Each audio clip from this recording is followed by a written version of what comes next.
Bonjour tout le monde, comment allez-vous? Ce que je disais, c'était pas bien compliqué, construit par des ingénieurs. On ne se retrouve pas facilement. Alors, bienvenue chers amis à notre beau colloque 666, mise en œuvre des objectifs de développement durable dans le milieu municipal du Québec, des enjeux de gouvernance et d'usage de données. Alors, je me présente tout d'abord, je suis Sel Melouni, je suis le directeur par intérim de l'Institut Environnement, Développement et Société, mais également j'ai une autre casquette à l'Université Laval, deux autres casquettes à l'Université Laval. La première, je suis vice-recteur adjoint au soutien à l'enseignement et à la formation tout au long de la vie. Et ma troisième casquette, je suis professeur en système d'information à la Faculté des sciences d'administration. Alors, je vous remercie tous, ceux qui sont à distance avec nous et ceux qui sont présents également ici. Vraiment, merci beaucoup de vous être déplacés pour nous accompagner dans ces belles discussions sur ces deux journées-là. Tout d'abord, je veux remercier deux entités pour leur support financier, pour même maintenir cette belle activité. Tout d'abord, la chaire de recherche municipale pour les villes durables de Simon Barnabé, ici avec nous, qui est un professeur à l'Université du Québec à Trois-Rivières. Un très grand merci, Simon. Et également à Stéphane, qui est ici, qui est professeur titulaire au département des sciences géomatiques de l'Université Laval, grâce à son projet URBI-GES, plateforme d'intelligence urbaine pour le suivi des émissions de gaz à effet de serre. Donc, vraiment, un très grand merci pour votre soutien financier. Et également, j'aimerais bien vraiment remercier tout notre bel et beau comité organisateur. Stéphane, qui est ici avec nous, juste, qui est avec nous, qui est professeur en études urbaines et développement durable à l'École des sciences de gestion de l'UQAM, si je ne me trompe pas.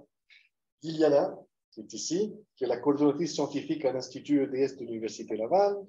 Julie, qui est là, qui est professionnelle de recherche en développement durable à l'Institut EDS également, l'Université Laval.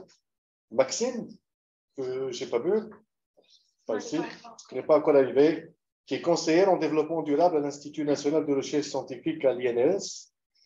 Olivier Lipon, que je n'ai pas vu non plus, okay, qui est professeur régulier en école conseil à l'UQAC.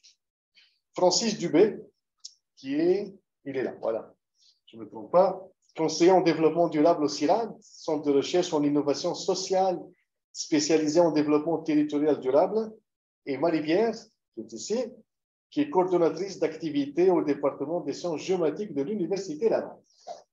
Donc aujourd'hui, on va passer deux très belles journées ensemble à discuter de développement durable, de villes, d'indicateurs, de données, quel tableau de bord on peut présenter à nos décideurs, quelles actions, objectifs de développement durable. Je pense que ça va être très riche que d'un point de vue recherche, que d'un point de vue pratique.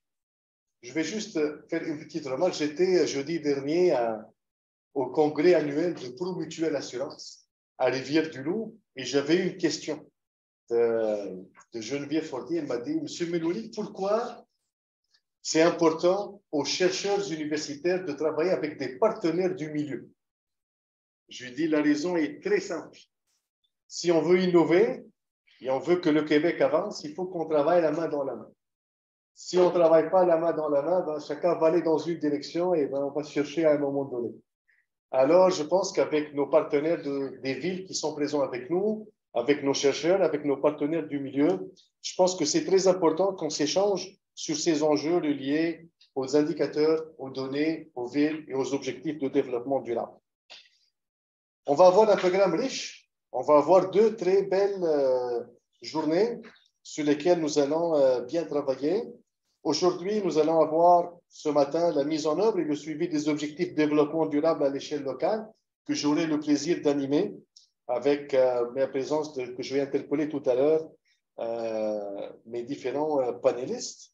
Ensuite, à 10h45, on va parler de capacité organisationnelle des municipalités et les enjeux d'utilisation des données. Et on le lit beaucoup dans la littérature scientifique, on dit l'atteinte des objectifs de développement durable ne passera que par les villes. Alors, les villes jouent le rôle central. Ensuite, en après-midi, on aura une belle table ronde, des regards critiques sur le partage des données en développement durable et la contribution de la recherche. C'est cela la mise en contexte et la mise en commun de tout ce que nous allons faire. Et demain également, ce sera une très, très belle journée. On va continuer à discuter des données, l'utilisation des données pour le suivi local des objectifs de développement durable. On va discuter des partenariats pour l'utilisation des données en développement durable. Et l'après-midi, et surtout, je vous invite à un bel atelier sur lequel nous allons travailler sur les données en développement durable au service des municipalités, des maillages et des pistes de solutions. Et finalement, n'oubliez pas, demain après-midi, demain soir, de 5h à 7h, une belle activité de réseautage avec 8 autres colloques. On a plus que 100 participants qui vont être là dans cette belle activité. Donc, vous voyez le centre et le rôle de tous ces différents développements. Et je pense que les échanges vont être très riches derrière ça. Et là, j'aimerais bien inviter Madame Marie-André Mauger, si je ne me trompe pas, qui est la mairesse de l'arrondissement de Verdun à Montréal et qui est membre du comité exécutif et responsable de la transition écologique et de l'environnement, pour vous adresser quelques mots. Madame Mauger, c'est à vous. Merci. Merci beaucoup, M. Meloui. Merci aussi au comité organisateur pour l'organisation de ce colloque. Puis bonjour tout le monde. C'est un plaisir ce matin de vous souhaiter la bienvenue à Montréal. Je ne sais pas si vous êtes tous de Montréal ou certains de l'extérieur, mais en tout cas, vous savez, Montréal, c'est une ville dynamique, c'est une ville de savoir. C'est un privilège de recevoir ce grand congrès de l'ACFAS qui se déroule sous le thème S'entendre savoir pour un monde durable. Donc, il y a comme un alignement, je trouve, dans cette édition. Puis, il y a plus de 300 colloques. Je ne le savais pas avant de fouiller un peu. Et celui-ci est très, très pertinent et intéressant de faire le lien entre les objectifs de développement durable de l'ONU et les municipalités. Je vous dirais, à Montréal, on a la chance de compter sur une très grande contribution du milieu issu de tous les horizons dans la transition écologique. Puis depuis 2020, à Montréal, on parle plutôt de transition écologique que de développement durable, mais on a eu par le passé des plans de développement durable. Il y avait des déclinaisons dans chacun des 19 arrondissements de la ville. On a choisi le terme transition écologique parce qu'on est dans le mouvement. La transition appelle le mouvement. On est dans les changements climatiques. Donc, on a adopté en 2020 le tout premier plan climat de la ville qui comprend quelques grandes cibles, dont celle de réduire nos émissions de gaz à effet de serre de 55 d'ici 2030 par rapport au niveau de 1990. Donc, je vous dirais qu'on est à peu près à mi-course aujourd'hui. Donc, en 7 ans, il faut faire autant que ce qu'on a fait depuis, on a commencé les efforts à peu près en 2005-2010. Donc, on a une grande courbe à remonter et on veut atteindre la carboneutralité à l'horizon 2040 pour les bâtiments du secteur résidentiel, commercial et industriel et 2050 pour les autres secteurs. Puis, on veut aussi, bien sûr, augmenter notre adaptation au changement climatique parce que, vous le savez mieux que moi, tous les chercheurs le disent, même si on réduit nos GES, les changements climatiques sont là, donc il faut s'y adapter.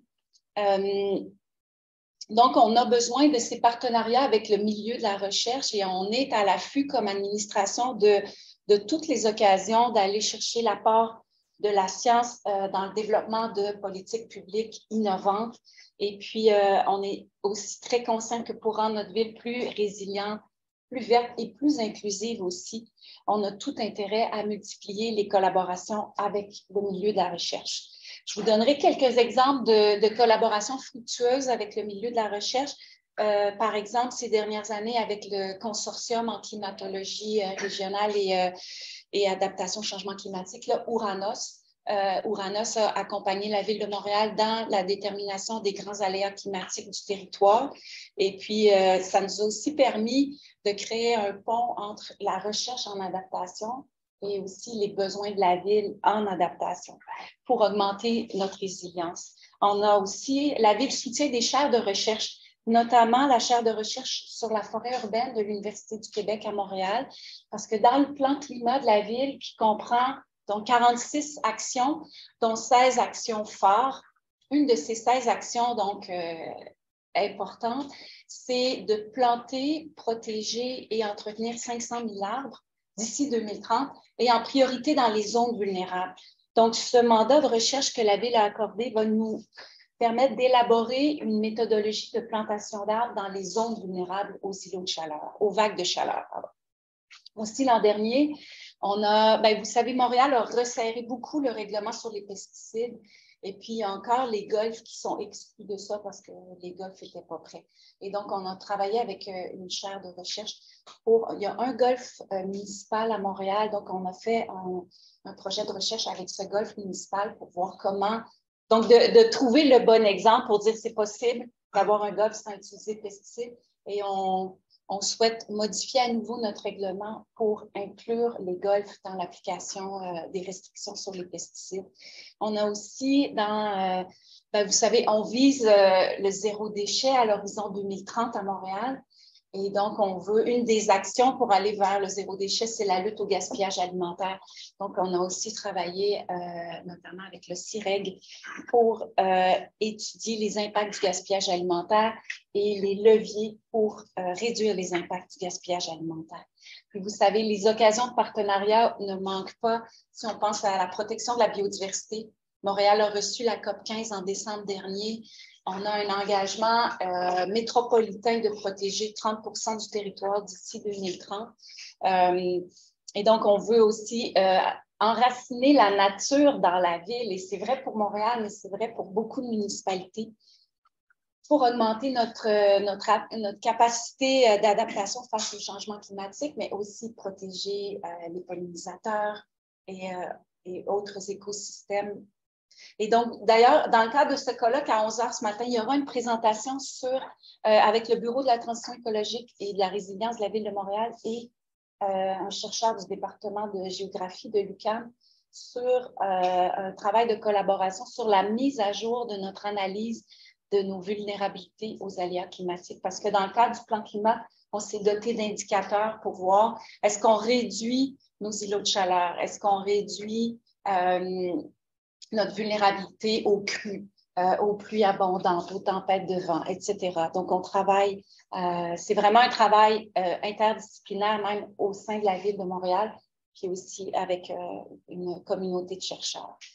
Alors, on le sait, qui mieux placé que les chercheurs, les scientifiques pour accompagner les villes en matière de biodiversité, d'aménagement du territoire, aussi d'infrastructures vertes. C'est important aussi d'avoir ces espaces et c'est quand même un concept nouveau. Il faut réserver beaucoup d'argent dans nos budgets d'investissement. Donc, des fois, on a besoin d'aller chercher des données pour aller chercher par la suite du financement. Donc, c'est très important. Je pense aussi à des partenariats pour réduire notre dépendance aux énergies fossiles dans le bâtiment, dans les transports aussi. Ces échanges avec la communauté scientifique sont très importants. Bien sûr, à l'heure de l'urgence climatique, comme administration, on veut s'assurer d'être un acteur de changement, un leader, puis aussi un partenaire avec les différents milieux.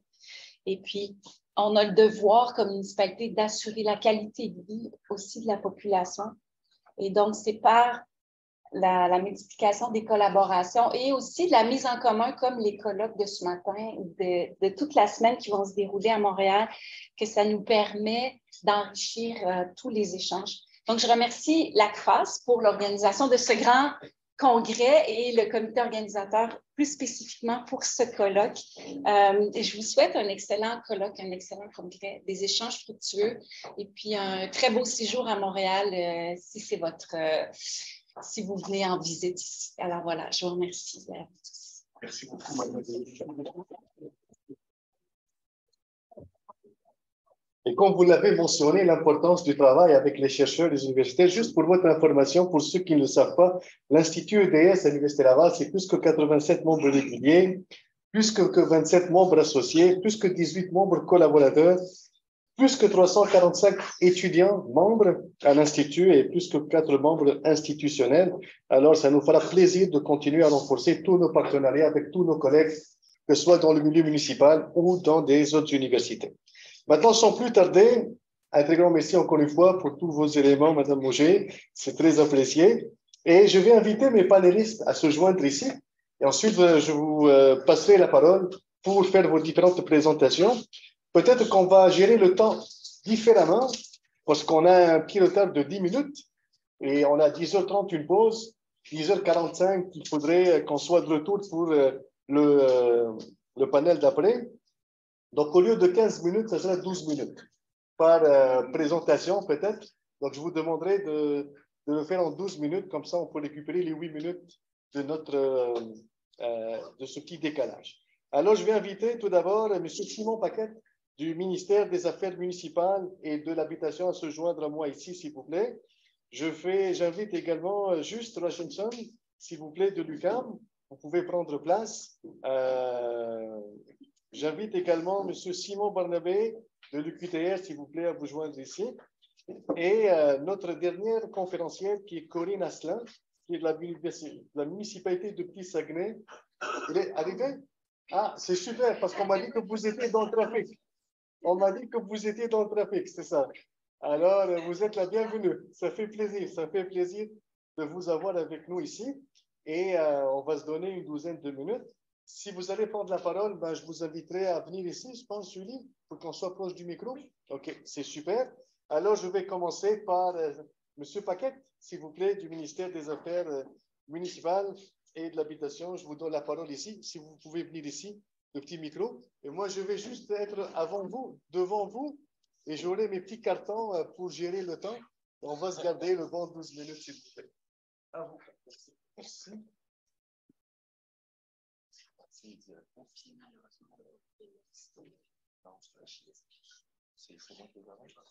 Oui, mais la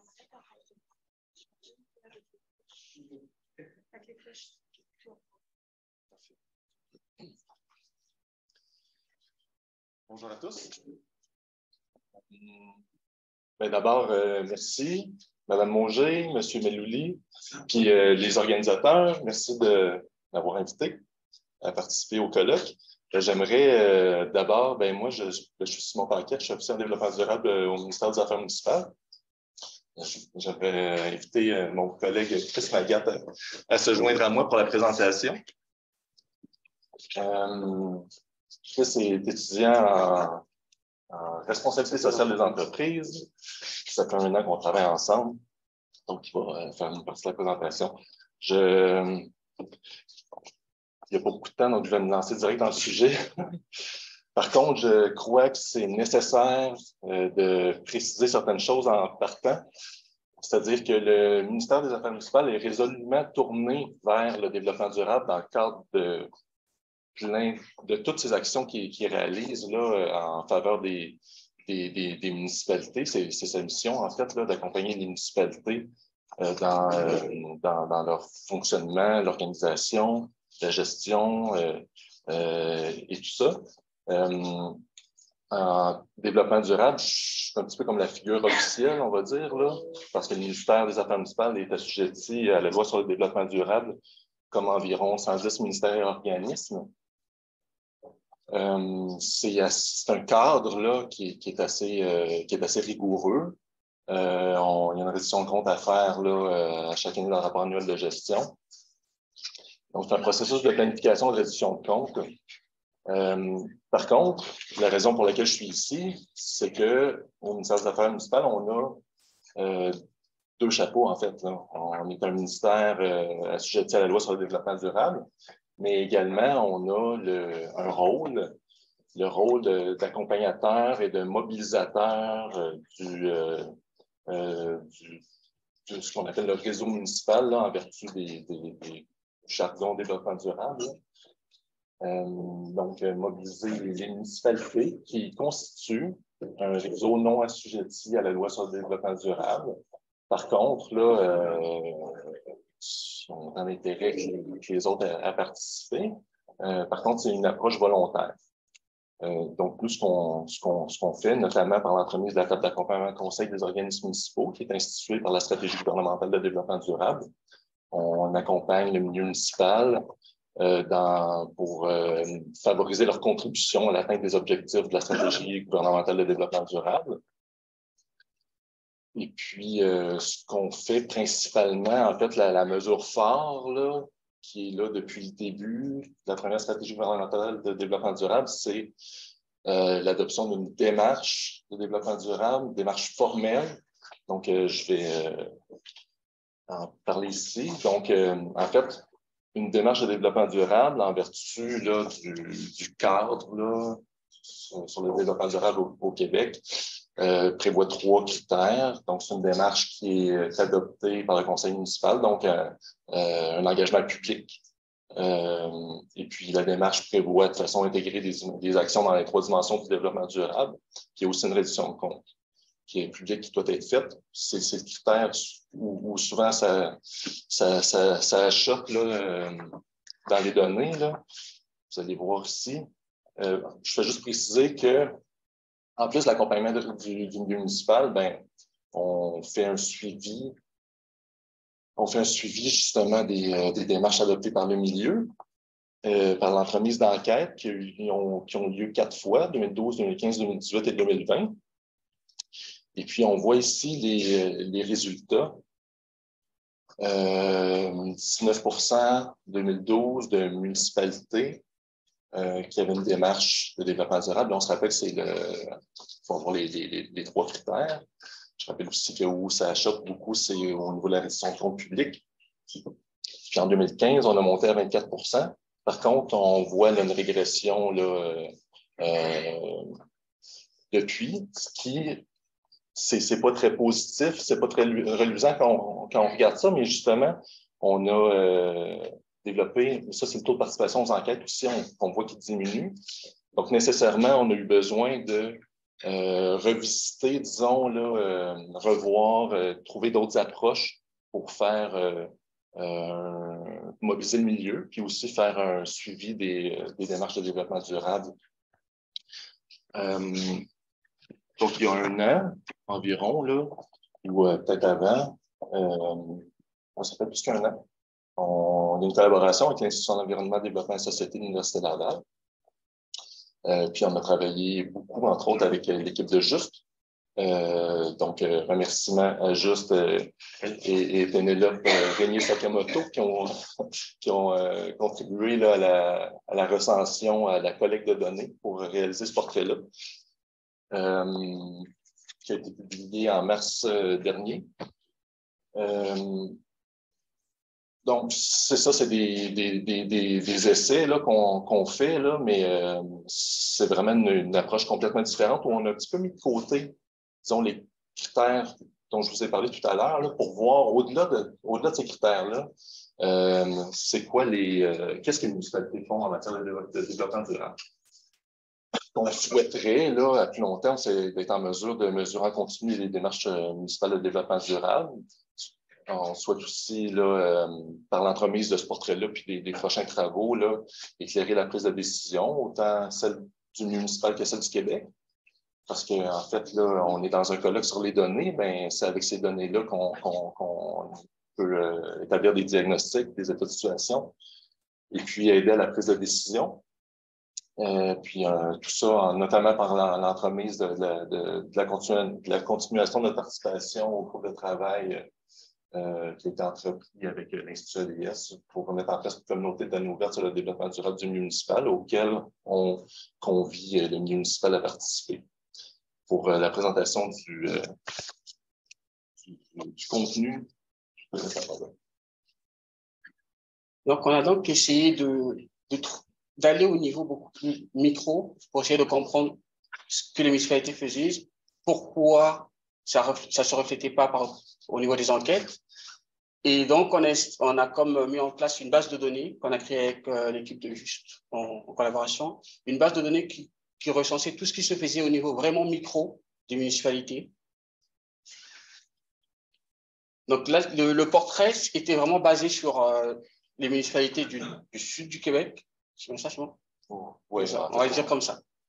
Et comme les municipalités assujetties au régime particulier du Nord. C'est ça. Et on est parti comme sur 3 échelles. Donc, les communautés métropolitaines, les MRC et le niveau le plus bas, les municipalités locales. Pour rester en continuité avec le questionnaire qui a été administré lors des enquêtes, on a gardé les mêmes enjeux et on a essayé de mettre en... 5 minutes? OK, bon, d'accord. On a essayé de mettre comme en relation avec les 3 dimensions de développement durable. Donc, comme vous pouvez le voir, on est parti sur l'hypothèse qu'une municipalité s'intéressait au développement durable lorsqu'elle met en place de quoi, si on peut le dire comme ça, ou quelque chose par rapport à un des enjeux.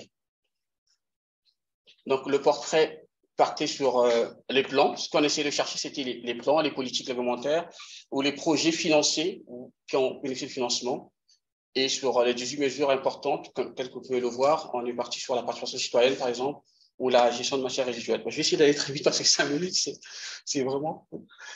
Donc, les sources de données, comme je disais tantôt, c'était les programmes de financement, c'était les ministères qui ont accompagné ou financé des projets. C'était aussi ce qui se faisait ou ce qui était publié sur les sites des municipalités. Donc, c'était vraiment un gros travail de recherche. Donc, la limite, justement, c'était la disponibilité des données. Les données n'étaient pas uniformisées ni standardisées. Et il y avait aussi beaucoup, parfois, d'informations qui étaient comme contradictoires par moment entre ce qui se faisait, ce qui était publié sur les sites du ministère, ou ce qui était publié sur les sites des municipalités ou dans la presse, simplement la presse locale. Et les faits saillants du portrait qu'on a pu réaliser, donc, tel que vous pouvez le voir, là, en fait, c'est les municipalités et les MRC, les municipalités locales et MRC tout réunis. Donc, 85% des municipalités ont adopté une initiative ou une mesure dans les 3 dimensions de développement durable et 83,8% pour les municipalités locales. Donc, c'est un chiffre vraiment plus important que ce qui reflétait des enquêtes. Et donc là, c'est la même chose pour les MRC, comme vous pouvez le voir, c'est 85% pour les MRC. Donc, les enjeux, par exemple, les plus abordés, c'était la cohésion sociale, ce qui se faisait par rapport à l'accueil de nouveaux arrivants, par exemple, le transport et la mobilité durable. Et en moyenne, les municipalités locales avaient touché à 5 enjeux du développement durable et les MRC 10. Donc, il y a vraiment comme une vraie relation entre les municipalités et le développement durable, mais surtout, plus une municipalité est, on va dire, urbaine, plus les enjeux sont... C'est moi, je te laisse terminer. C'est très vite. C'est ça.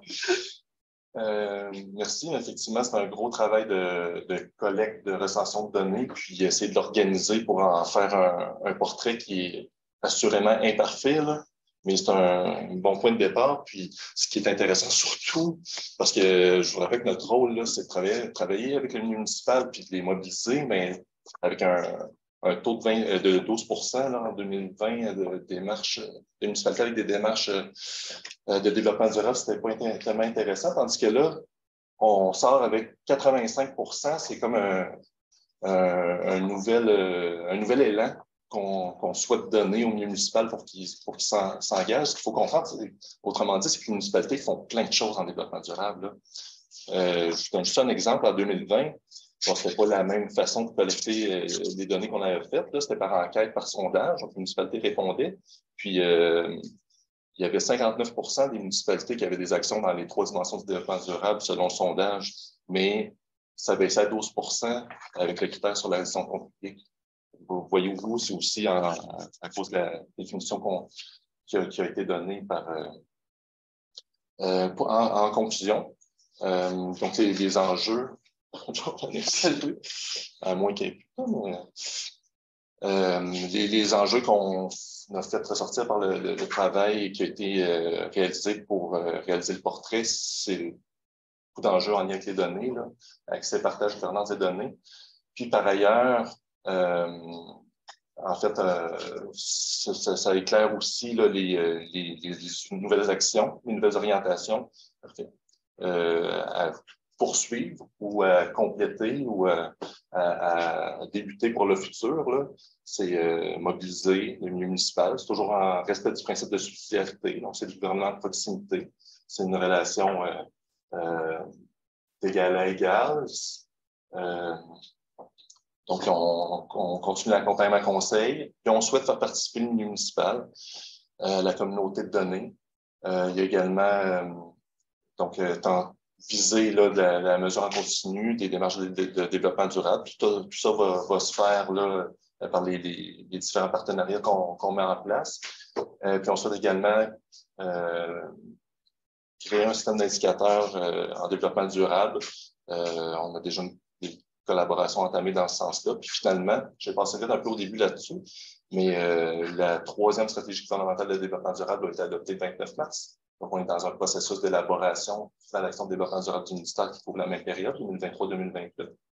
Donc, on est aussi dans une période effervescente aussi de réflexion pour l'élaboration de pistes d'action en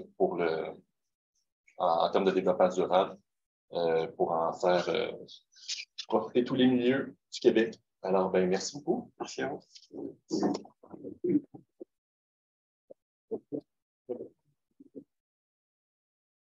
Merci beaucoup, chers amis, pour cette belle présentation. Alors, ça me fait plaisir maintenant d'inviter notre ami Juste sur la chanson de Lucam. Peut-être se rapprocher un tout petit peu plus du micro, plus fortement, juste pour que nos amis à distance puissent écouter. Et donc, à toi, 12 minutes. 12 minutes, ça va. C'est bon, OK, c'est super. Merci. OK, donc bonjour à tous. Donc ma présentation en fait est un peu la suite de ce que Simon et Chris viennent de présenter tantôt, à savoir que font les municipalités au Québec en matière de développement durable. Donc il a déjà bien introduit un petit peu le portrait qui a été réalisé. Notre étude, celle qui est la suite, en fait le chapitre 2, c'est d'explorer un peu le potentiel de l'apprentissage automatique pour essayer justement de faire le travail qu'ils ont fait manuellement, en fait, qu'on a fait ensemble manuellement, et d'essayer de voir si c'est possible, évidemment, de faire la recension et l'analyse de façon un peu plus rapide et automatique. Donc, comme vous le savez, au Québec, on a quelques milliers de municipalités. Donc, ça veut dire que si on veut savoir ce qui se fait, c'est quand même 1000 et quelques places qu'il va falloir aller chercher, des données et avec lesquelles il va falloir travailler. Donc, ce qu'on veut faire, c'est justement d'essayer de trouver des façons un petit peu différentes, en fait, d'autres méthodologies pour aider à réaliser ce travail dans un délai plus raisonnable. Je vais vous présenter rapidement notre étude. Pourquoi on l'a fait, comment quelle était notre approche principale, quelles sont les principales composantes de notre recherche et un aperçu aussi des principaux éléments, je dirais, ou éléments marquants de l'étude et évidemment la question so what, à quoi ça sert en Alors le pourquoi. Le pourquoi, je pense que Simon et Chris l'ont bien introduit. On a beaucoup de municipalités. Ça veut dire qu'il va falloir travailler avec beaucoup de données. Deuxième élément aussi, toujours en termes de problématiques, c'est que développement durable, les ODD, hein, vous l'avez ici dans les petites couleurs, c'est 17 grands objectifs. Ça touche l'environnement, le social, l'économie. Donc les données sont nécessairement dispersées. Les actions et les pratiques sont nombreuses et diversifiées. Donc, on parlait tout à l'heure de quelques milliers de municipalités, mais c'est aussi des grandes villes, des plus petites, des moyennes, des plus éloignées, périphériques, etc. Troisième élément, je pense que Simon et Chris l'ont bien introduit, les démarches par sondage, ça a ses limites, en fait, quand on travaille avec un volume élevé de municipalités, notamment le fait que les plus petites ont tendance à moins participer à des sondages comparativement aux plus grands. Et ça crée un certain biais, en fait, au niveau des sondages. Et finalement, c'est bien de mesurer les performances, c'est-à dire est-ce que le taux de matière résiduelle a baissé, est-ce que le recyclage est plus élevé, est-ce qu'il y a plus de transport, etc. Mais il faut aussi compléter plutôt ces indicateurs-là par des indicateurs d'action. Donc, au-delà de la performance, qu'est-ce qui se fait aussi en termes de mesures prises par les municipalités. Donc, ça, c'est les problèmes. Deuxième morceau, c'est les besoins. Le ministère, donc tout à l'heure, a bien indiqué le besoin justement de documenter ce qui se fait de façon à mieux soutenir la prise de décision. Au niveau des municipalités, il y a aussi, je crois, un besoin faire rayonner les actions qui se passent en fait au niveau de plusieurs municipalités. Autrement dit, sur les 1000 et quelques, on voit souvent pratiquement les mêmes en fait en termes de municipalités exemplaires, mais il y en a vraiment beaucoup, beaucoup plus. Et finalement, je vais vous montrer un petit peu plus tard une carte là qui montre un petit peu la documentation en développement durable dans les municipalités. Et on peut bien voir qu'il y a des poches municipales, en fait, finalement, où on a très peu d'informations, très peu de données. Et donc, ça va éventuellement orienter aussi les chercheurs vers des territoires où il y a moins de connaissances ou moins d'informations qui sont encore disponibles. Et finalement, le potentiel des nouvelles technologies, c'est ce que je disais tout à l'heure. Sans aller dans les détails, quelle est notre approche par rapport aux éléments de problématiques et de besoins que je soulignais tout à l'heure? Je vous le présente en 4 morceaux. D'abord, au niveau des sources de données, on a parlé tout à l'heure des limites un peu des sondages. Alors, nous, ce qu'on voulait faire, c'est d'aller plutôt vers les sites web des municipalités et des MRC. Et souvent, les gens nous disent, ah ben là, c'est parce que c'est pas tout le monde qui a un site web, mais c'est vraiment plus vrai aujourd'hui en 2023. En fait, la plupart des informations sont disponibles de 1 sur les sites web et de 2, lorsqu'une municipalité fait quelque chose de bien, souvent le réflexe, ça va être justement de pouvoir le montrer grosso modo. Donc, il y a un lien très fort entre les actions qui sont mises en place et la disponibilité de l'information sur les sites. Deuxième source, Données Québec, pour aller chercher notamment les données administratives et des données un peu plus systématiques, notamment les coordonnées des municipalités sont toutes disponibles sur le site de Données Québec. Deuxième morceau, la compilation. On a les sites web, donc on va vers les sites web et on récolte les données qu'on trouve. Donc, je pense que vous connaissez bien d'ailleurs cette approche-là. Et on a décidé de travailler pour l'instant avec juste les documents PDF. La logique derrière ça, c'est que avec un minimum de ressources, les municipalités peuvent au moins télécharger leurs actions. Ça peut être un procès verbal et autres. Et ces documents-là sont souvent disponibles en PDF. Et c'est pas mal aussi en fait, le format qui est le plus commun. Une fois qu'on a les données, on crée un dossier pour chaque municipalité. Et en fait, une fois qu'on a ça, on peut maintenant passer à la troisième morceau, le matériel d'entraînement. J'ai appelé ça un matériel d'entraînement parce que c'est la collecte en fait qui a été fait manuellement, collecte d'informations. La classification aussi a été faite de façon manuelle, donc c'est-à-dire de nos étudiantes qui faisaient la classification. Et elle a travaillé sur un échantillon de municipalité. Donc, le matériel d'entraînement, en fait, permet après ça à une machine de dire, ben là, ça, c'est ce qu'on souhaite réaliser. Maintenant, comment on peut l'automatiser à un plus grand volume de municipalités, tout simplement. Et là, on parle, sans aller dans les détails, on reproduit finalement ce qui a été fait manuellement avec un petit échantillon à un plus grand volume de municipalités de façon automatique. Qu'est-ce qu'on a fait? En fait, pour ce qui est du contenu maintenant de ce qu'on est allé chercher, c'est 3 questions en fait auxquelles on souhaitait répondre. Premièrement, dans quel champ les documents s'inscrivent? Donc, en développement durable, au niveau des municipalités, il y a au moins 3 champs dans lesquels les municipalités sont actives. Un, au niveau corporatif, par exemple, approvisionnement responsable. Donc, c'est vraiment ce qui est fait au niveau de l'administration publique. Deuxième champ, les infrastructures, les services publics, c'est-à-dire la mission de la municipalité. Par exemple, mobilité durable, offrir des services de collecte de matières résiduelles. Et troisième champ dans lequel les municipalités sont actives, c'est l'influence, c'est-à-dire comment on influence les comportements des citoyens ou des entreprises, par exemple, à travers des mesures d'éco-fiscalité. Deuxième question, sur quels enjeux de DD les municipalités sont-elles actives? Et là, c'est ce qu'on a vu tout à l'heure avec le portrait du ministère, les enjeux environnementaux, socio-économiques, donc ça, vous le connaissez bien. Et finalement, troisième question, quelles sont les caractéristiques des actions municipales? Est-ce qu'on parle ici de démarches très formelles, c'est-à-dire des règlements, versus des mesures plus informelles, comme la sensibilisation, par exemple? Ou on parle aussi de mesures intégrées, c'est-à-dire un plan DD avec une dizaine d'objectifs versus des mesures relativement ciblées. Donc, c'est un peu les trois questions auxquelles on peut répondre, en fait, avec notre démarche. Comme j'ai pas beaucoup de temps, je vais vous terminer avec l'aperçu de notre étude. Donc, vous vous souvenez ce que je disais tout à l'heure, on a commencé par collecter des données. Et là, on a essayé de cartographier, en fait, les documents qu'on a récoltés à ce jour. Vous avez ici là, un aperçu du nombre brut de documents qu'on a récoltés par municipalité. Je sais pas si je peux... Oui.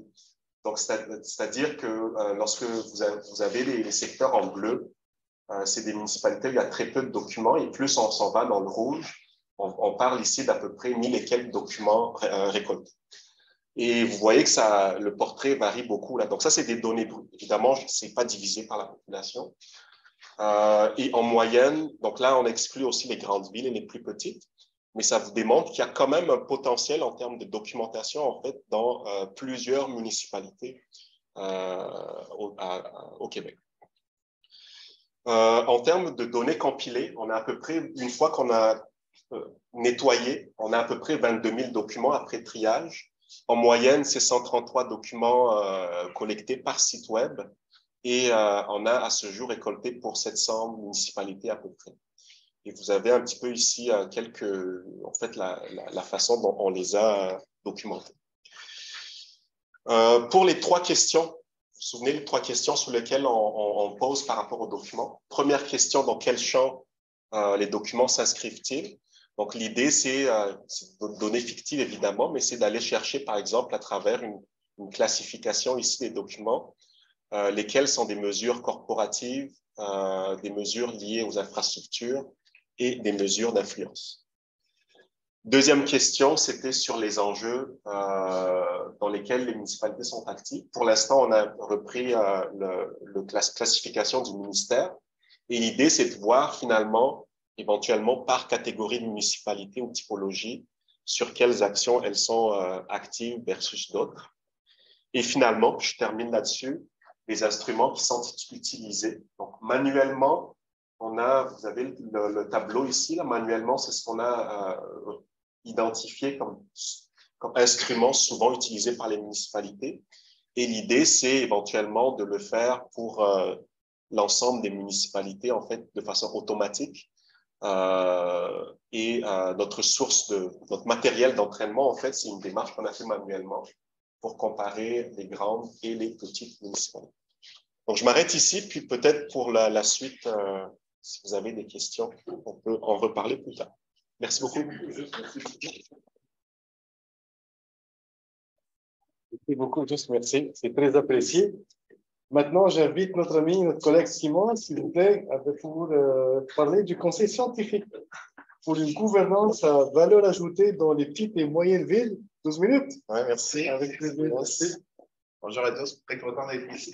Je vais vous parler du conseil scientifique. C'est la première fois qu'on va faire une présentation, mon professionnel de recherche puis moi, devant un public plus académique. N'hésitez pas à commenter, à critiquer. Il y a une longue histoire derrière tout ça. Moi, ça fait plusieurs années que je fais du conseil scientifique auprès de la ville de Victoriaville. Tout récemment, on a décidé d'officialiser ça de façon un peu plus sérieuse en nommant un conseiller scientifique en chef à la ville de Victoriaville, moi et mon équipe. Donc, je vais vous parler un petit peu de tout ça. Vous allez voir, ça fait aussi suite à ce qu'on vient de voir. C'est un peu un exemple concret de certaines actions dans les villes municipales au niveau du développement durable. Donc, voilà. Donc, rapidement, vous allez en entendre plusieurs. Ça marche? Ça marche? Non, il fonctionne pas malheureusement. Parfait. Voilà. Fait que vous allez surveiller les médias, vous allez entendre de plus en plus parler, spécialement avec notre scientifique en chef du Québec, Guy Quirion, qui parle beaucoup de ces temps-ci de conseils scientifiques auprès des municipalités. Il a intégré, lui, dernièrement, un réseau qui s'appelle, c'est un réseau international sur les conseils scientifiques auprès du gouvernement. En anglais, c'est International Network of Government Science Advisors. Il est le président de ça. Puis lui a décidé d'apporter ce réseau-là plus vers les gouvernements de proximité. Puis parallèlement, avec Victoriaville, nous, on est passé en action au début de l'année. On a décidé de nommer un scientifique en chef en espérant que d'autres villes s'inspirent de cette action-là. Fait que rapidement, je vais tenter une définition du conseil scientifique.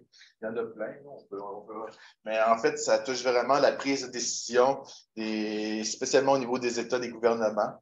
Quand on fait appel aux informations scientifiques à la science, bien, les interventions gagnent en pertinence, en efficacité et en légitimité. Très important.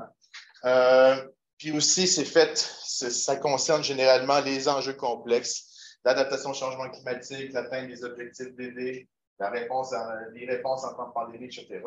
Bon, le conseil scientifique, on a remarqué que c'est très, très, très associé aux États, aux gouvernements, aux partis politiques, aux gouvernements politiques en place.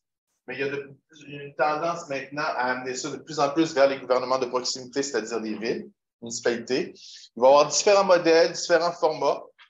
Dites-vous que c'est toujours en évolution. Bref, pour nous, les chercheurs, bien, ça fait un beau domaine de recherche vraiment intéressant. Je vais vous parler un petit peu de ce qu'on a, de ce concept-là, mais plus ici au Québec, ce qu'on essaye de mettre de l'avant. C'est des conseillères scientifiques. C'est des modèles qui pourraient varier selon les types de villes, les réalités, les enjeux. Par exemple, des villes de taille intermédiaire pourraient avoir un seul conseiller scientifique par rapport à une ville de Montréal, une ville comme Montréal qui peut avoir un conseil scientifique avec plusieurs conseillers scientifiques. Donc, c'est vraiment des concepts qui vont dépendre du type de ville. C'est pas n'importe qui doit être conseiller scientifique. Avec le bureau scientifique en chef du Québec, on essaie de mettre quelques règles, mais normalement, ça prendrait des chercheurs reconnus par ses pairs, des chercheurs, chercheuses qui sont neutres et transparents. Ça, on insiste beaucoup là-dessus. Ça peut être des concepts internes, ça pourrait être des scientifiques payés directement par la ville ou des concepts externes, un peu comme je suis. Moi, je suis un professeur universitaire à l'Université du Québec à Trois-Rivières. Fait que moi, c'est l'université qui me paye mon salaire, c'est pas la ville. Puis ça pourrait, comme je disais, ça pourrait être, nous, on essaie de pousser le conseil scientifique de différents niveaux de ville. Une ville de petite et moyenne taille pourrait avoir seulement un scientifique, un genre de scientifique en chef, alors que les plus grandes villes pourraient avoir un comité ou un conseil scientifique, avec un bureau ou pas. Quand je dis un bureau, ça veut dire des ressources pour pouvoir faire du conseil scientifique pour pouvoir développer des projets en lien ou des actions en lien avec le conseil scientifique.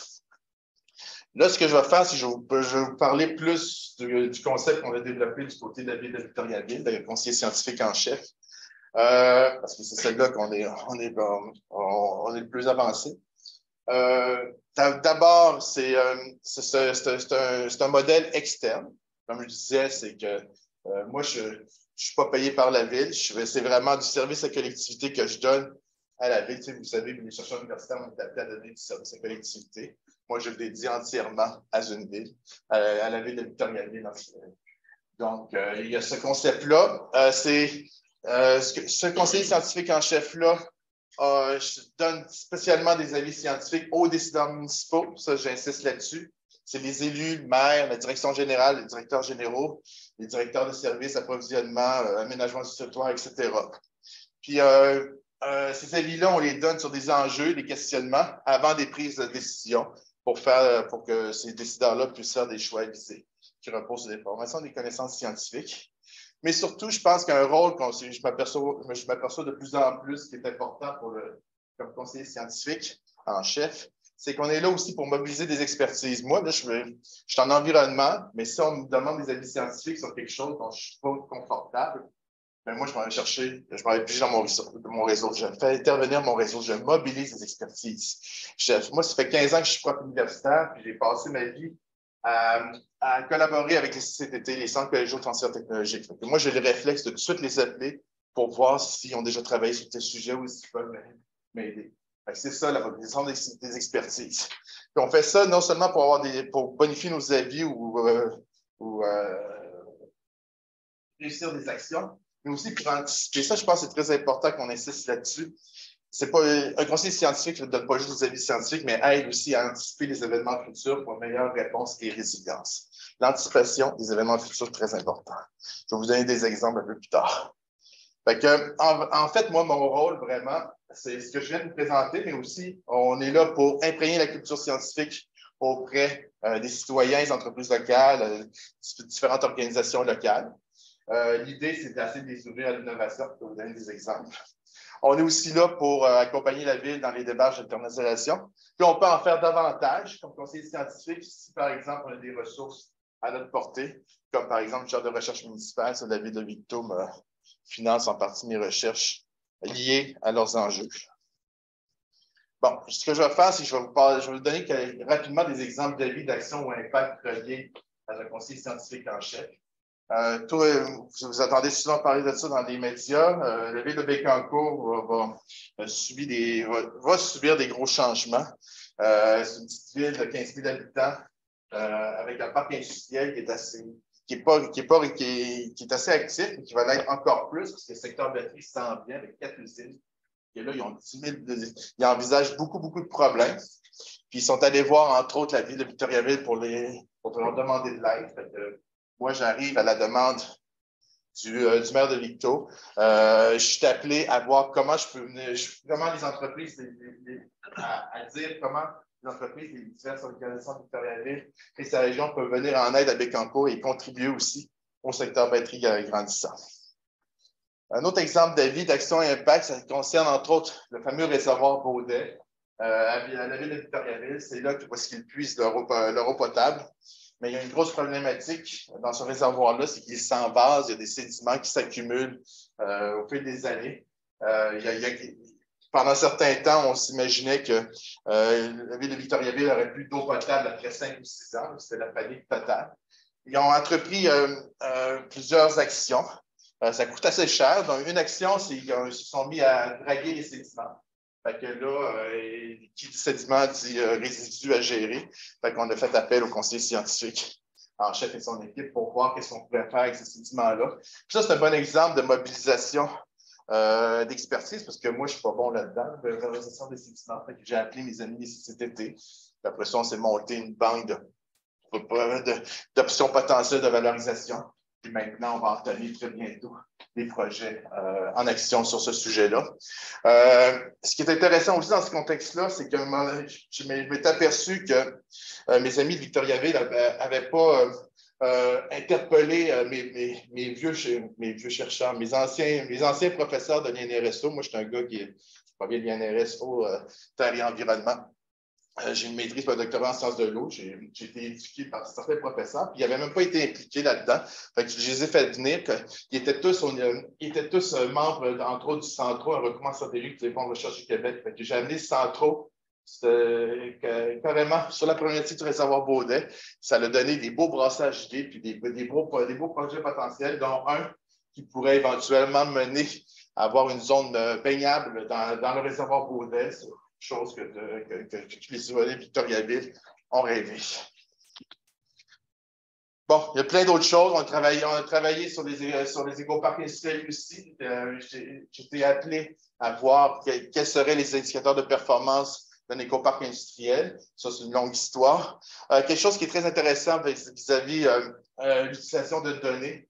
On a travaillé sur une chaîne de valeur d'abrasifs routiers avec les données des villes de Trois-Rivières, Plessisville, Victoriaville, Lévis et un paquet d'autres noms. Ça nous a vraiment permis de pouvoir augmenter le taux de récupération des abrasifs, mais aussi le taux de valorisation des abrasifs routiers des villes concernées.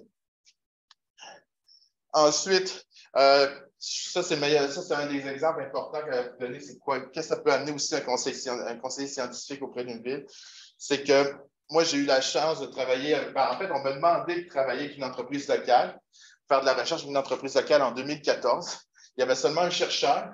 En 2017, il était rendu avec une équipe de 10 chercheurs. Puis en 2022, il était rendu avec une grosse équipe de 20 chercheurs. Puis, bref, ce que ça a donné, le conseil scientifique, ce que ça a donné, les projets de recherche qu'on a fait avec eux, ça les a ouverts à l'innovation. C'est une certaine façon aussi d'attirer les cerveaux sur le territoire. Ça, c'est quelque chose qui était très important pour la ville. Fait que, puis ensuite, un autre exemple de conseil scientifique, c'est au niveau des zones d'innovation. La zone d'innovation de Victoriaville qui porte sur l'innovation circulaire, ben moi, je représentais la ville pour les aider, surtout à faire le lien avec l'écosystème du savoir. Fait que c'est ça. Donc, ça ne fait que commencer. Vous allez en entendre de plus en plus parler. Vous avez la ville de Longueuil qui cherche un conseil scientifique. On peut en discuter. Vous avez des instituts qui sont très reliés à ça. Puis maintenant, depuis la semaine passée, on a fait une intervention auprès de l'Union des municipalités du Québec, Rémi Quirion puis moi, pour en parler. Fait que vous allez en entendre de plus en plus parler. Donc, surveillez ça. Voilà, merci.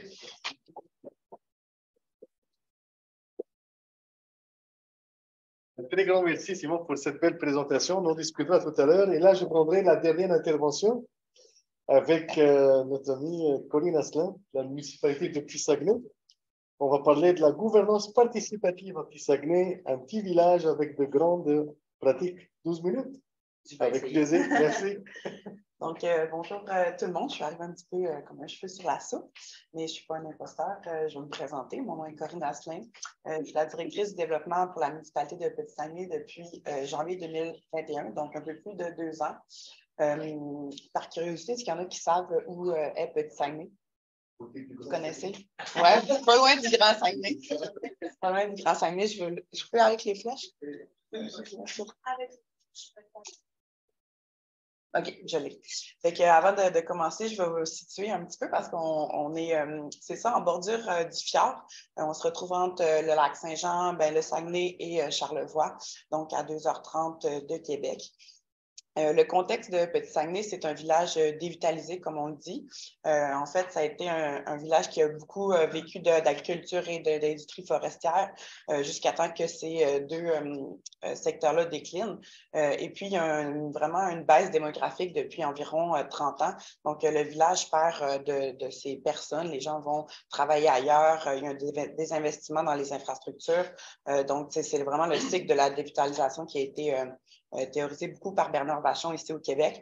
Puis la municipalité, en fait, le défi, c'était vraiment de contrer cette dévitalisation. Puis en même temps, il y a vraiment un intérêt de la part du conseil municipal de faire aussi sa part sur le plan environnemental. Donc, on comprend que c'est quand même un gros défi.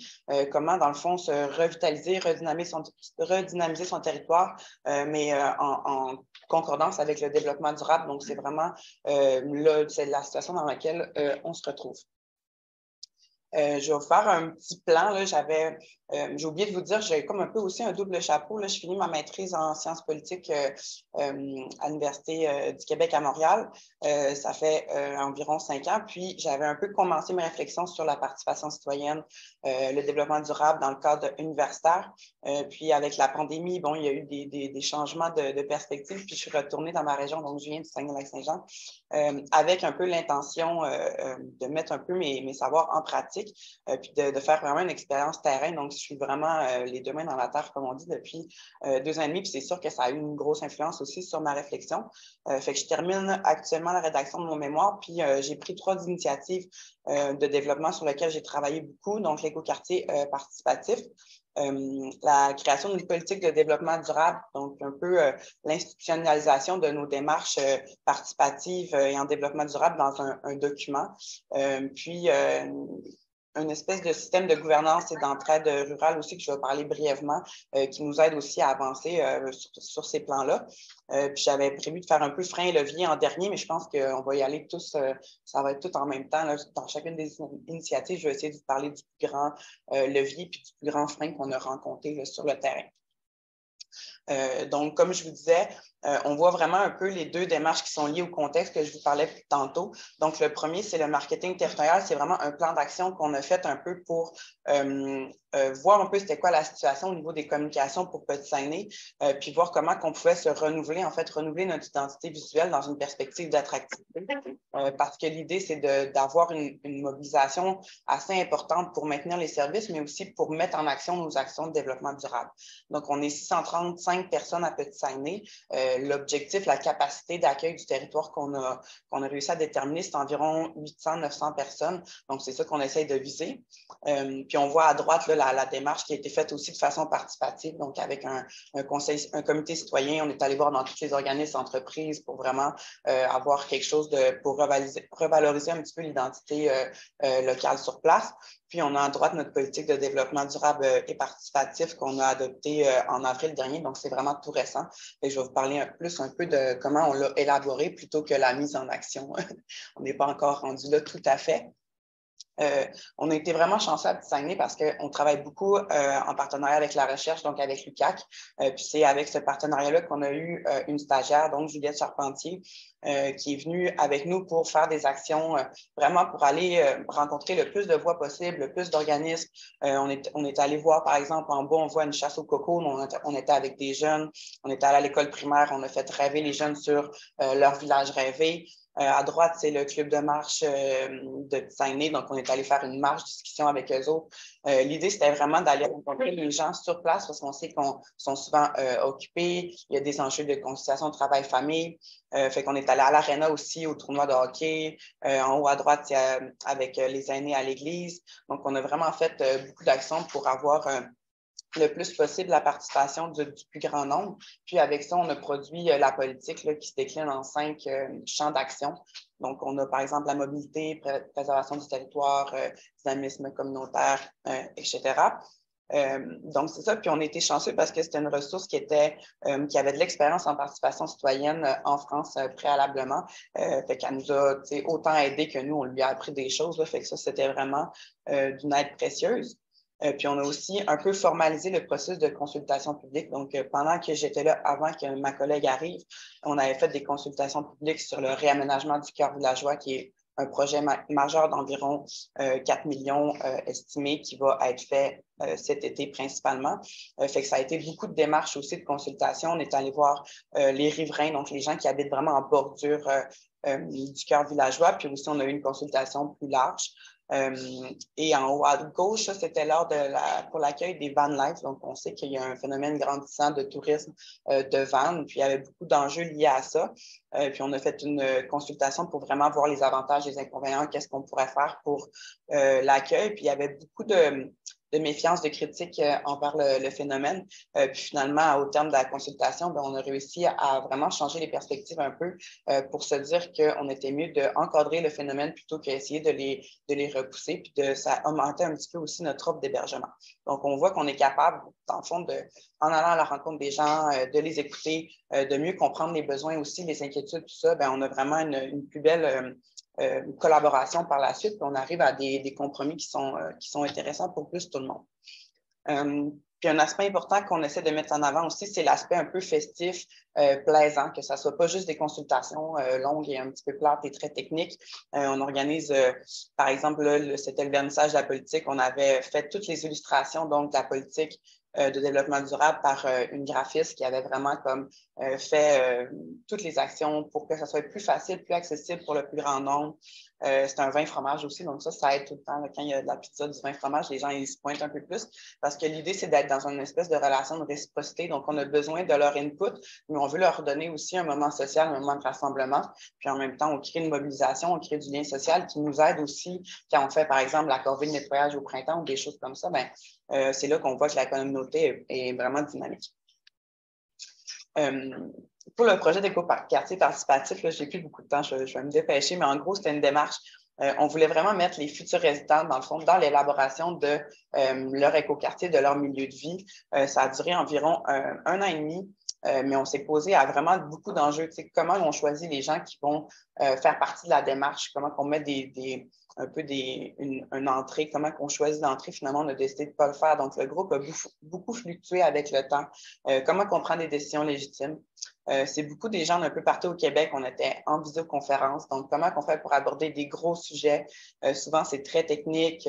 Donc, en visioconférence avec un groupe qui ne se connaît pas. Des fois, il y avait besoin un peu d'informel aussi. Donc, on a eu beaucoup d'essai-erreur un peu. C'est un projet qui a été financé justement par le MAMACH en grande partie. C'est vraiment une innovation sur comment on fait pour créer des milieux de vie qui soient plus respectueux de leur environnement puis qui répondent vraiment aux besoins des gens qui l'habitent. Donc, vous voyez à droite un peu qu'est-ce que ça a donné. On a une aire de préservation. On a évité de couper tous les arbres qui sont déjà sur place, qui est le dernier lot construisible dans le périmètre urbain. Donc, on essaie de densifier un petit peu aussi notre village pour protéger le plus possible le territoire à l'extérieur. Puis, on a en avant un projet collectif avec maraîchage, animaux de ferme, etc., qui est prévu à cet endroit-là.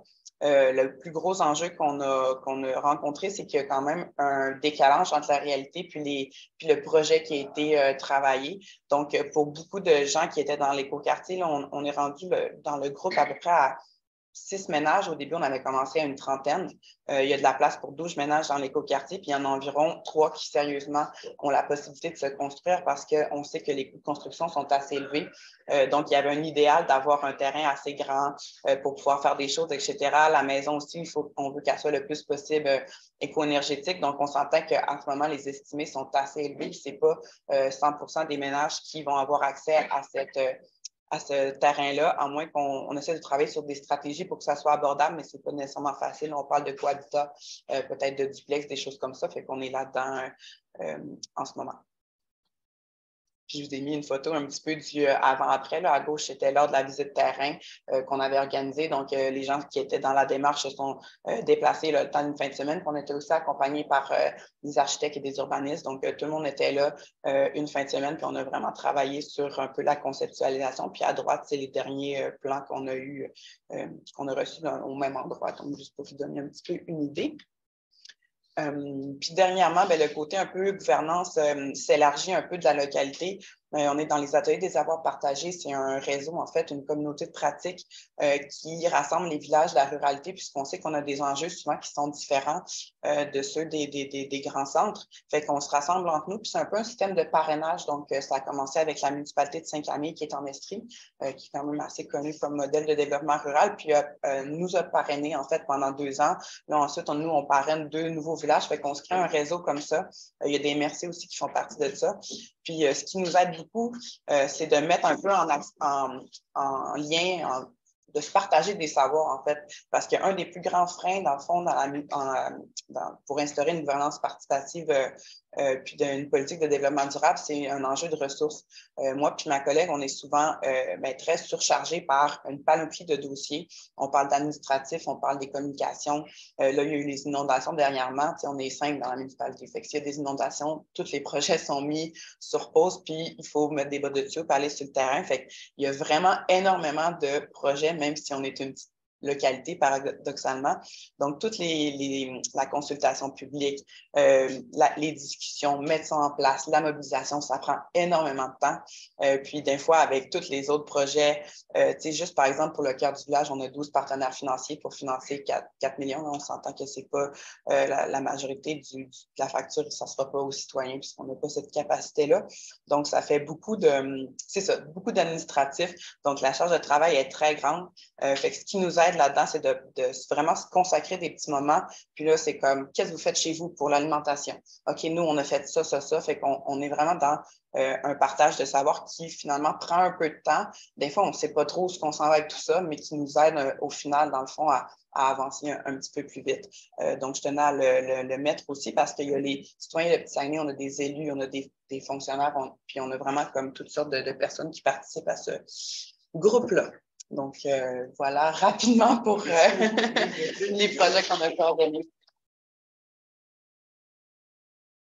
C'est très apprécié. En tout cas, je vous remercie beaucoup, cher panélistes, parce qu'on a rattrapé 7 minutes.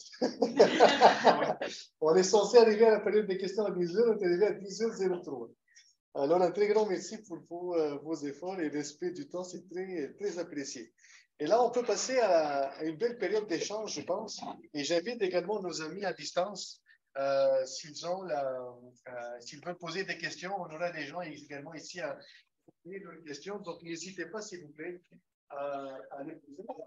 Vous m'entendez bien à distance. De mon côté. Que je me déplace ici? OK, avec plaisir. Non, non, je vais ici avec vous. Alors, est-ce que... Oui, Stéphane, vas-y, oui. Je m'approche du micro ou je parle ici? Est-ce que vous entendez à distance quand Stéphane parle? Vas-y, Stéphane, pose ta question. C'est une question, c'est juste pour agacer Simon. Je me posais une question, c'est d'insister sur... Excuse-moi, ce n'est pas juste l'introduction. Quand vous allez poser vos questions, je vais vous demander de vous présenter. OK. Alors, je vais rester Laval. Super. Donc, j'ai une question pour Simon. Simon, tu insistes sur, insister, puis à juste titre, sur l'idée qu'il y a une vraie indépendance, qu'il faut que le conseiller certifie, et puis tu nous dis en même temps que c'est conseillé, mais que certaines des recherches sont financées par la ville de Victoriaville. Comment tu gères cette ambiguïté-là? Ouais, c'est une bonne question. La ville de Victoriaville a toujours été une ville très collaborative. Ce qu'on fait, c'est on le fait tout le temps dans l'idée de partager ça avec les autres villes. Fait qu'il y a déjà ça à la base.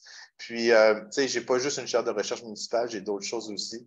Fait que ma chaire de recherche municipale m'aide, entre autres, à me payer un associé de recherche, Nicolas Fecteau, qui travaille sur le terrain et qui m'aide à réaliser des projets de recherche spécifiques à la ville de Victoriaville. Mais j'en fais d'autres. Je travaille avec la ville de Trois-Rivières, je travaille avec la ville de Nicolette, je travaille avec la ville de Bécancour. Bref, je suis aussi impliqué dans d'autres villes, mais pas juste avec la ville de Victoriaville.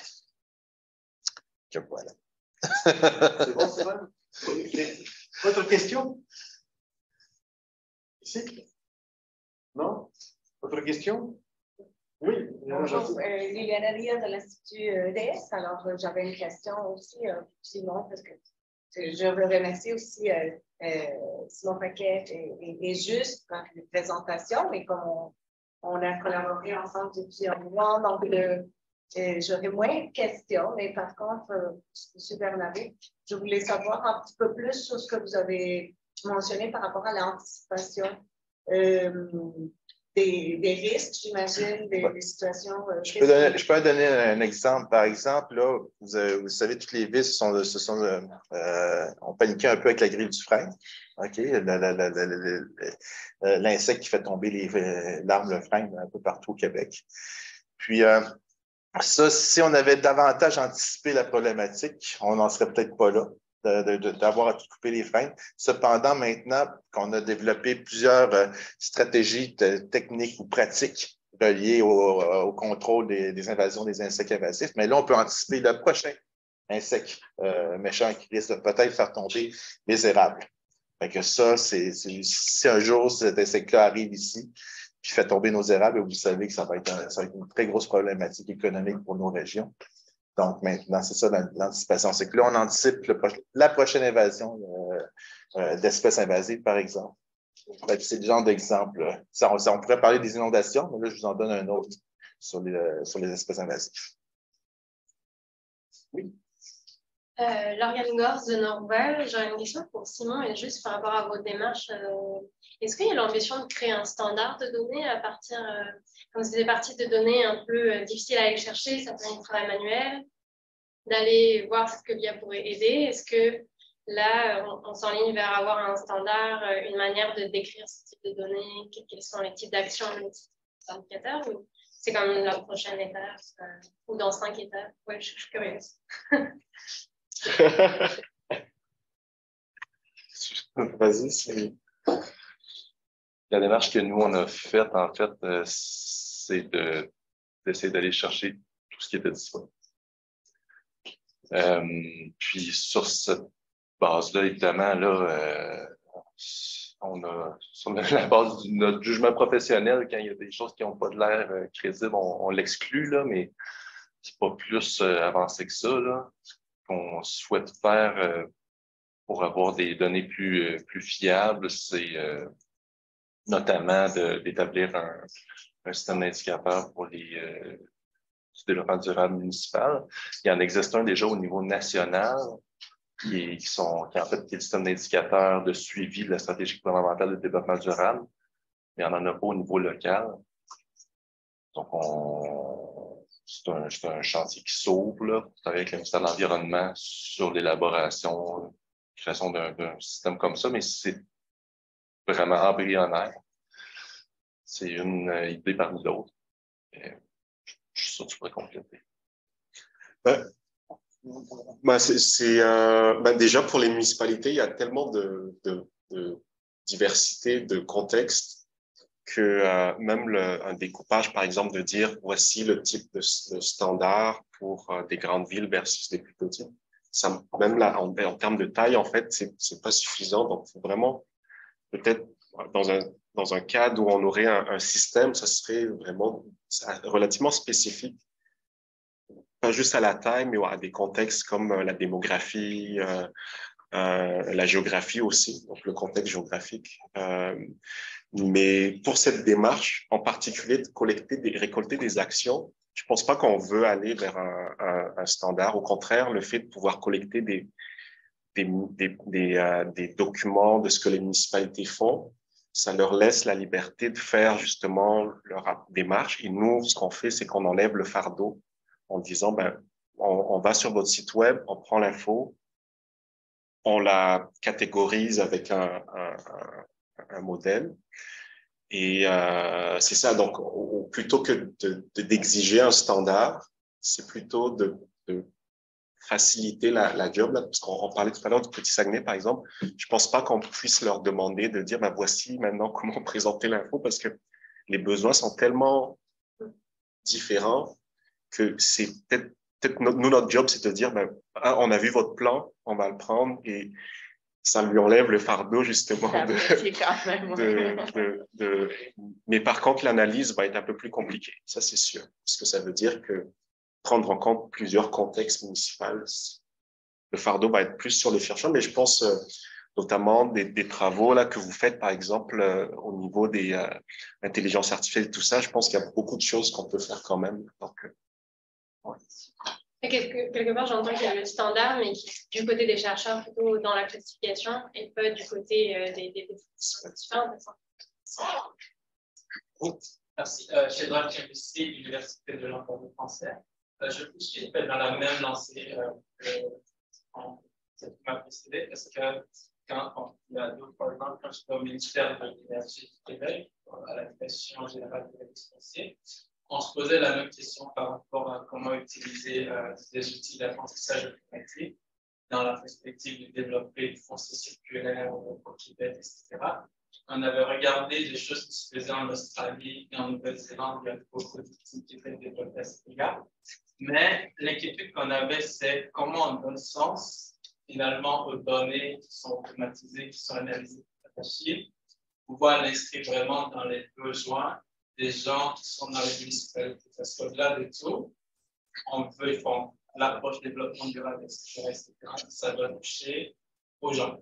Donc, alors que si on s'exprime, la machine ne nous dit pas ce que veulent les gens.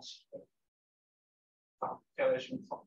Je ne sais pas dans quelle approche vous êtes pour que ce que vous avez comme résultat, vous puissiez vous dire OK, ça s'aligne vraiment avec ce que fait la municipalité de Petit-Saguenay, ce qu'elle dit, ça s'aligne vraiment avec ce que veulent les gens. Bonne question, Shedrack.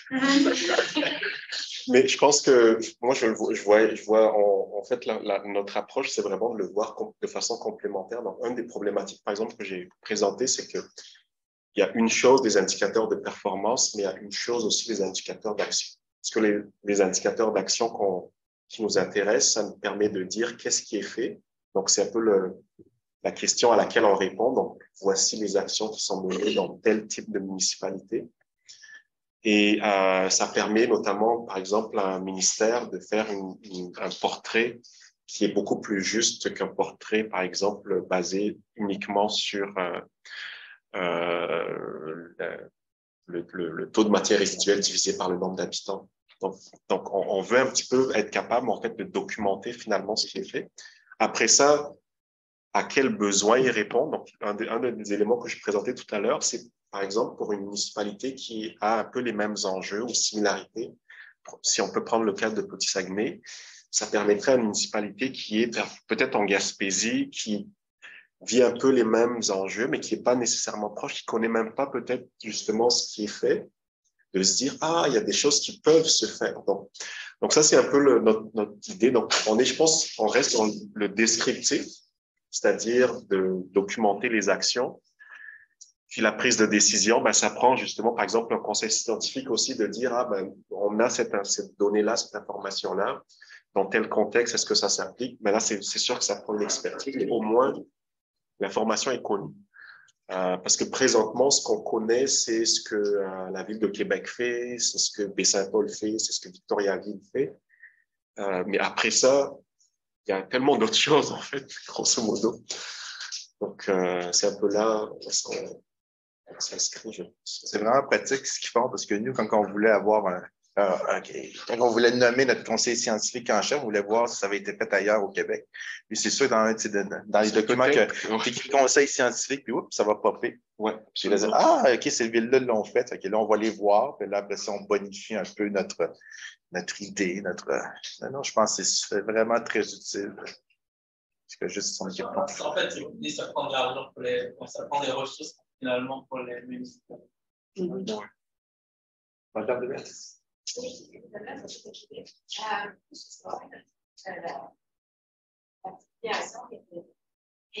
Est-ce que vous avez travaillé sur la chaîne de valeur? Parce que j'aimerais savoir que, par exemple, mettons que le monde de. Je sais ça, si tu veux par exemple, qu'est-ce qui fait que les gens ont des choses qui se passent en plus avec les gens qui ont eu et il y a quelque chose qui va faire en sorte que on peut avoir un indicateur et une donnée en plus, c'est d'arriver à évaluer les impacts.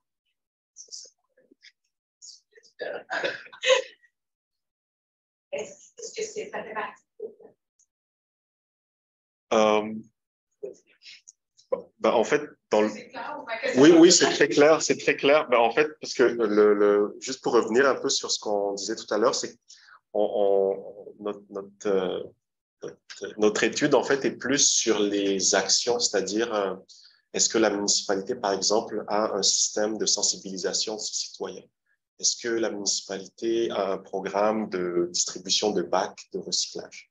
Est-ce que la municipalité a une réglementation pour limiter tel ou tel type de déchets? Donc, on est plus dans ce qui est fait plutôt que sur la mesure du taux de recyclage ou de matière résiduelle.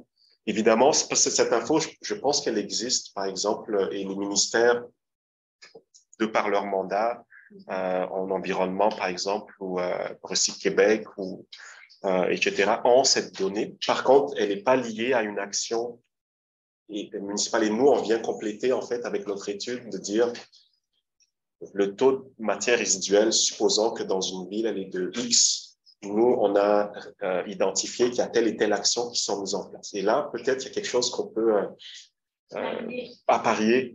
Et c'est un petit peu ça notre intérêt. Donc, plutôt que finalement comment je peux dire ça? C'est ça, mesurer l'état ou la pression sur l'environnement, on mesure plutôt les actions. Mais ouais, ça va être complémentaire avec cette mesure-là éventuellement. Mais ce qui est intéressant, c'est que, excusez-moi, mais ce qui est intéressant, c'est que demain, au niveau de l'atelier, l'après-midi, il y aura une très belle discussion autour de la chaîne de valeur, des données, etc. Et avant de vous passer la question, donnez-moi 2 secondes, parce que j'aime beaucoup, avec Mme Aslan, ce qu'elle avait présenté, je vais vous interpeller sur un point.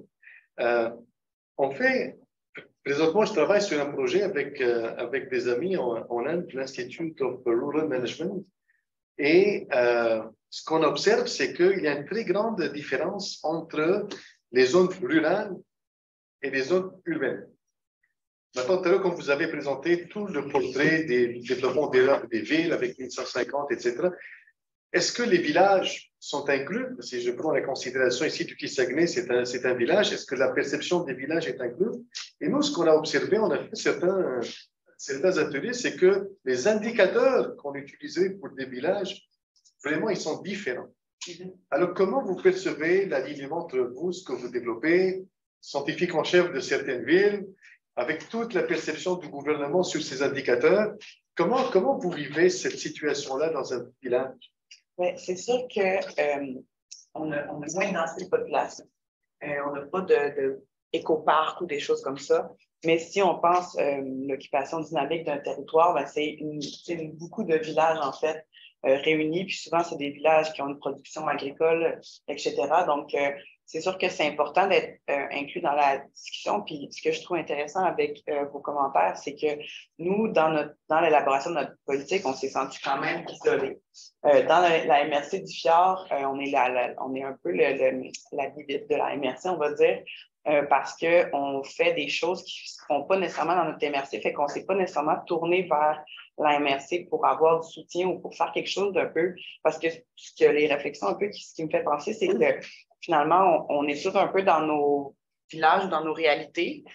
On essaie de répondre le plus possible aux besoins, aux réalités de notre milieu. Mais si on change un petit peu d'échelle, ben, le danger que je vois un peu, ma réflexion, c'est qu'on ait quelque chose, un peu des politiques patchwork, c'est-à-dire que c'est différent pour chacune des réalités. Puis, quand on pense à des enjeux environnementaux, par exemple, le frein, où ça se limite pas aux frontières d'une municipalité ou d'une ville. Donc, c'est ça, je ne sais pas si je réponds bien à la question, mais c'est l'idée de partir de nos réalités locales. Mais nous, on est tellement dans ce terrain-là que comment qu'on fait pour un peu changer d'échelle puis se coordonner aussi. Je pense que c'est un rôle que la MRC pourrait prendre, mais dans notre cas, par exemple, dans mon expérience vraiment plus contextualisée, la MRC, ce qu'on a fait beaucoup, c'est du développement économique, puis de la concertation entre les municipalités. Mais on n'a pas d'espace de discussion sur les enjeux environnementaux précisément. Puis on s'est créé un peu vraiment avec les ateliers des savoirs partagés que j'ai présentés, que c'est vraiment, en fait, c'est des acteurs qui se mobilisent, qui vont chercher des ressources, qui font des démarches quand même assez complexes pour essayer de se créer ces espaces-là de discussion puis de rencontre. Fait qu'un outil comme ça, où ce qu'on a des données qu'on pourrait dire, par exemple, moi, j'ai un village de 600 personnes. C'est quoi les autres villages au Québec de cette taille-là environ? C'est quoi leurs outils à eux? Comment ils ont fait pour les... Puis, il y en a aussi par région, ça pourrait être vraiment facilitant parce que sinon, ben, on y va. Je sais que, par exemple, justement, Baie-Saint-Paul fait des choses, fait que je vais googler, je vais aller sur le site. Je vais faire la recherche documentaire, mais c'est sûr que si on avait justement des outils qui nous facilitent, ben, je ne sais pas s'ils existent encore ou s'ils sont accessibles, mais je les connais pas nécessairement de mon point de vue. Fait que c'est ça, de mobiliser les acteurs, en fait, puis de rendre ces informations-là accessibles parce que l'information est cruciale là, pour qu'on fasse des actions sur le terrain. Il faut être informé, il faut être accompagné. Donc, c'est ça qu'on a un travail à faire de ce côté-là pour nous aider dans nos petits milieux.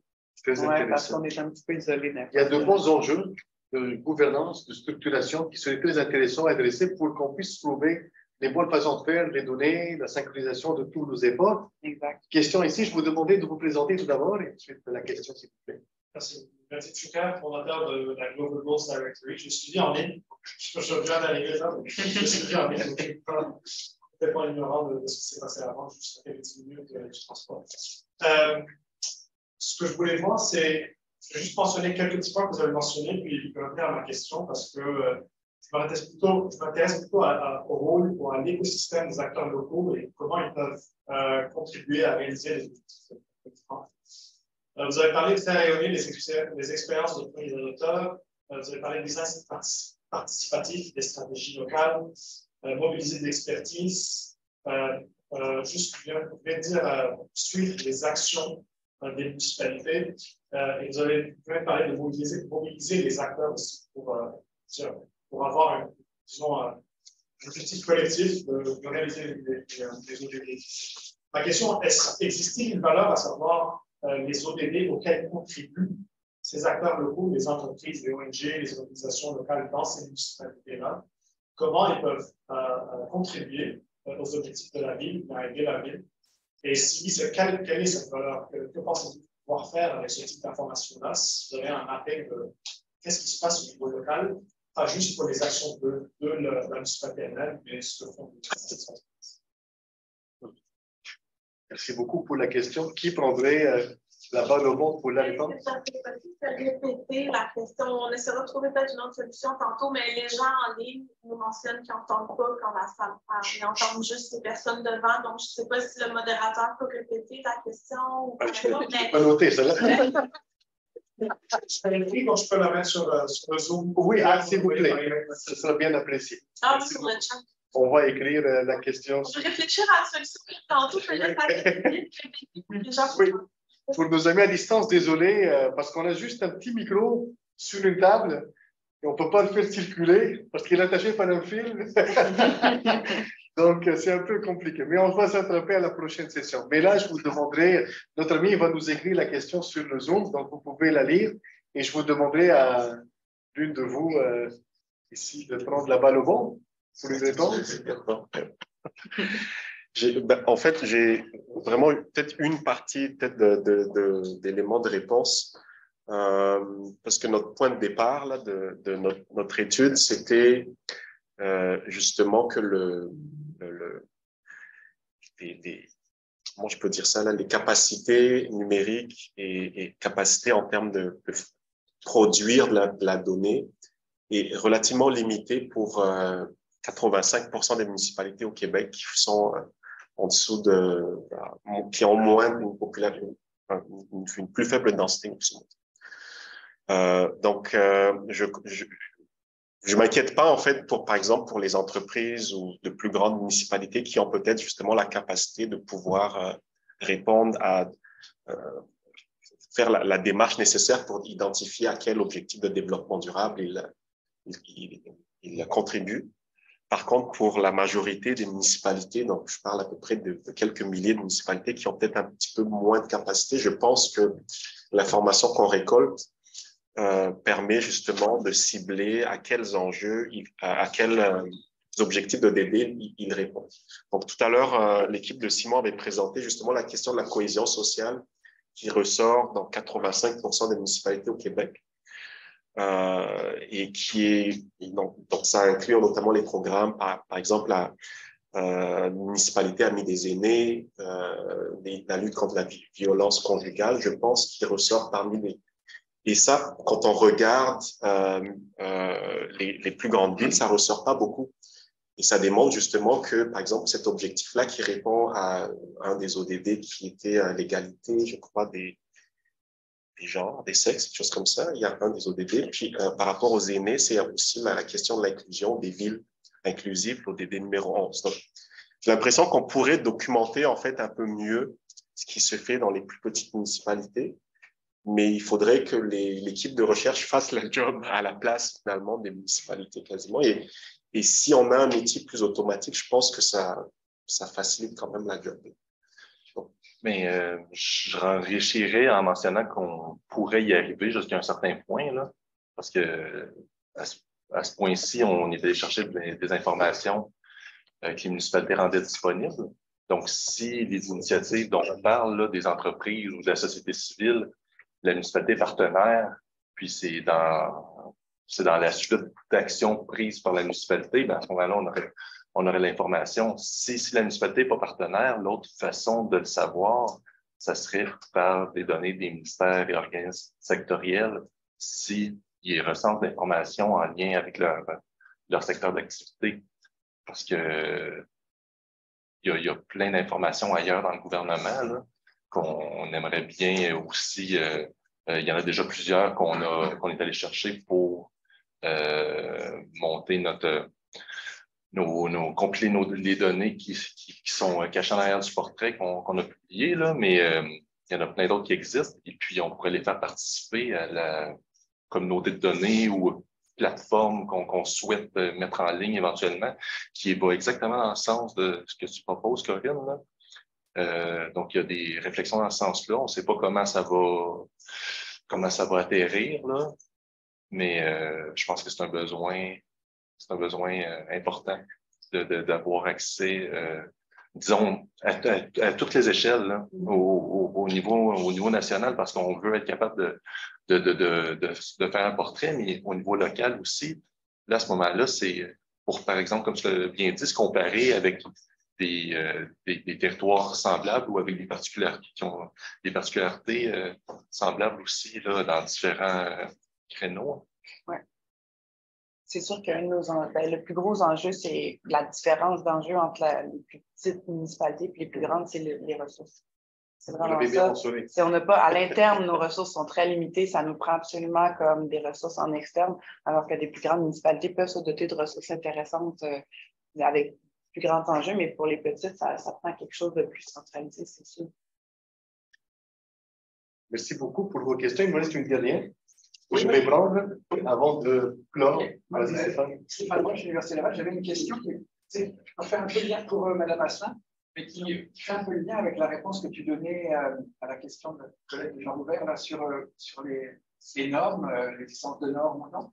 Puis je comprends que la réponse, c'est de dire, ben, plutôt que d'avoir des normes a priori qu'on impose, on construit plutôt des genres de normes a posteriori, une fois qu'on a collecté les documents pour se créer des catégories, puis éventuellement comparer, etc. Et comme le thème de la table ronde, c'est la mise en œuvre et le suivi des objectifs de développement durable à l'échelle locale, j'aimerais savoir, dans une petite municipalité, ça signifie quoi ce référentiel des objectifs de développement durable? Est-ce que c'est quelque chose que vous intégrez implicitement, explicitement? Je vois la ville de Québec a repris complètement son plan de sa stratégie de développement durable il y a plus d'1 an, en faisant un travail explicite d'arrimage sur des cibles spécifiques de certains ODD. Est-ce que c'est quelque chose que vous avez eu en tête ou pas du tout et qui pourrait aider finalement d'une certaine manière à réconcilier cette non-existence de normes a priori et avec la construction de normes a posteriori? Vous m'excuserez 30 secondes, juste pour répéter la question à mes amis à distance qui nous écoutent. La question, tu me corrigeras Stéphane si j'ai bien compris, la question elle porte sur comment les petites municipalités peuvent s'aligner avec les objectifs de développement durable. Comment elles peuvent les intégrer? Est-ce qu'elles les intègrent? Dans les grandes villes, on le voit. Est-ce que dans les petites municipalités, est-ce que c'est quelque chose que je vivais ou comment en fait, c'est utile d'avoir cet alignement-là? J'ai pas la réponse à la question parce que c'est ma collègue, en fait, qui a vraiment été dans la rédaction de notre politique. Fait que je sais pas exactement sur quoi qu'elle s'est basée, mais probablement qu'elle a quand même fait un tour d'horizon un peu de qu'est-ce qui existe. Puis justement, ben, par rapport à d'autres municipalités, de s'inspirer de thématiques, mais c'est sûr qu'on peut pas prendre. Puis là, on parle d'objectifs de développement durable, je les ai pas en tête. Il faut souvent que ça, des fois, aller revoir. Mais probablement qu'on prend ceux qui nous concernent aussi, parce que c'est pas l'ensemble des objectifs, probablement qui nous concernent ou qu'on est capable d'appliquer. Puis l'idée, c'était pas non plus de faire une politique qui était trop ambitieuse. On voulait que ça reste réalisable, que ça parle aux gens, qu'on soit dans des projets il y a des choses qui concernent peut-être moins les gens, justement. Par exemple, on a des espèces envahissantes qui sont non indigènes. Donc ça parle moins, c'est moins évocateur, mais c'est quand même important. Fait que l'idée, c'était de faire quelque chose aussi qui correspondait aux ressources qu'on était capable de mobiliser avec le temps qu'on nous a alloué aussi, fait qu'on a priorisé. Mais en tout cas, là, il faudrait voir, j'ai pas de réponse précise, mais est-ce que ça correspond aux objectifs? Sûrement qu'il y a une adéquation, mais je ne sais pas à quel point que c'était vraiment sa référence, son unique référence. Nous, par exemple, du côté de Vito, on n'en parle quasiment pas des ODD. OK. Puis on est certain de penser que les ODD, ça devient quasiment un indicateur de performance qui compare, par exemple, des villes puis qui les rend un peu compétitives entre elles. C'est que ça qu'on veut. Okay. On veut pas susciter ce sentiment de compétitivité. Et justement, est-ce que ça pourrait pas être, si on le prend juste comme un référentiel et pas comme un cadre de mise en compétition, est-ce que c'est pas quelque chose qui pourrait aider partant des gestes et des actions menées par des petites municipalités qui ne sont pas forcément alignées là-dessus, mais qui pourraient aider ensuite à construire des catégories qui aident à la comparaison, à la mise en perspective, dans un travail comme tu fais, comme vous faites au ministère d'ailleurs. Ça va être ça l'utilité des ODD, ça va les aider à, tu viens de le dire, catégoriser. Okay, parce qu'il y a tellement de catégories. Les ODD sont là pour aider à classer les choses. Oui, absolument. Absolument.